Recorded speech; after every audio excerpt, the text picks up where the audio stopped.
بسم اللہ الرحمن الرحیم۔ السلام علیکم۔ سردی کی رات بستر سے اٹھ کر نماز پڑھنا۔ دو شخصوں کو دیکھ کر اللہ تعالیٰ مسکراتا ہے۔ رسول اللہ صلی اللہ علیہ وسلم نے ارشاد فرمایا، ایک وہ ہے کہ جو سرد رات میں اپنے بستر اور لحاف سے اٹھ کر وضو کرتا ہے اور نماز پڑھتا ہے تو اللہ تعالیٰ فرشتوں سے پوچھتا ہے، میرے بندے کو یہ تکلیف برداشت کرنے پر کس چیز نے ابھارا ہے؟ فرشتے جواب دیتے ہیں کہ تیری رحمت کا امیدوار ہے اور تیرے عذاب سے ڈرتا ہے۔ اللہ تعالیٰ فرشتوں سے فرماتا ہے، گواہ ہو جاؤ، اس کی امیدیں پوری کر دی ہیں۔ رسول اللہ صلی اللہ علیہ وسلم پر ایمان لانے کے علاوہ کوئی چارہ نہیں۔ رسول اللہ صلی اللہ علیہ وسلم نے فرمایا، قسم ہے اس ذات کی جس کے ہاتھ میں محمد صلی اللہ علیہ وسلم کی جان ہے، اس امت کا کوئی شخص چاہے یہودی یا نصرانی میرا تذکرہ سنے اور مر جائے اور اس چیز پر ایمان نہ لائے جس کے ساتھ مجھے بھیجا گیا ہے تو وہ دوزخ کے لوگوں میں ہوگا۔ ایک اور حدیث مبارکہ ہے، حضرت علی کرم اللہ تعالیٰ وجہ کریم سے روایت ہے کہ نبی کریم صلی اللہ علیہ وسلم نے فرمایا، علی، تین چیزوں میں تاخیر نہ کرنا، ایک نماز جب اس کا وقت آ جائے، جنازہ جب تیار ہو جائے، اور بیوہ، مطلقہ اور کنواری خاتون کے نکاح میں جب تمہیں اس کا کفو مناسب رشتہ مل جائے۔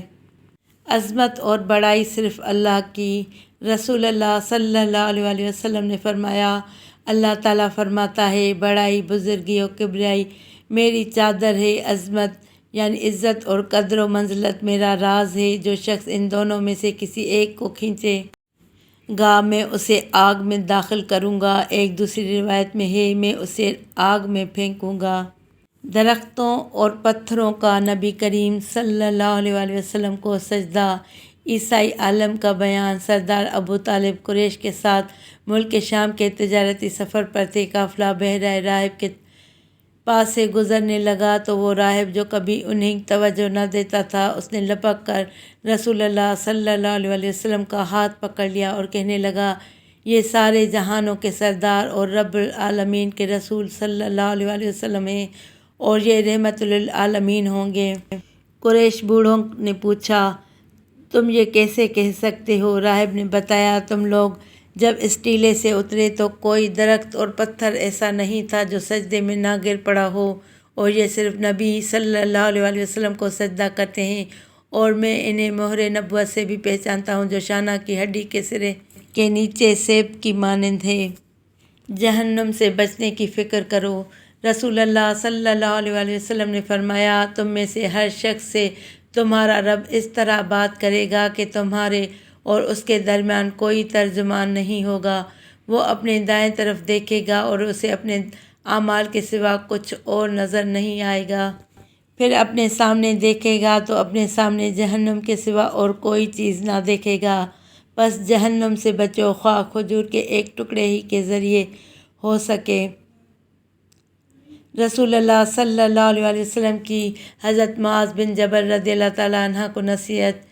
معاذ بن جبل رضی اللہ تعالیٰ عنہ سے روایت ہے کہ رسول اللہ صلی اللہ علیہ وسلم نے میرا ہاتھ پکڑا اور فرمایا، اے معاذ، قسم اللہ کی میں تم سے محبت کرتا ہوں، قسم اللہ کی میں تم سے محبت کرتا ہوں۔ پھر فرمایا، اے معاذ، میں تمہیں نصیحت کرتا ہوں، ہر نماز کے بعد یہ دعا پڑھنا کبھی نہ چھوڑنا، اللہم اعنی علی ذکرک و شکرک و حسن عبادتک۔ اے اللہ، اپنے ذکر، شکر اور اپنی بہترین عبادت کے سلسلے میں میری مدد فرما۔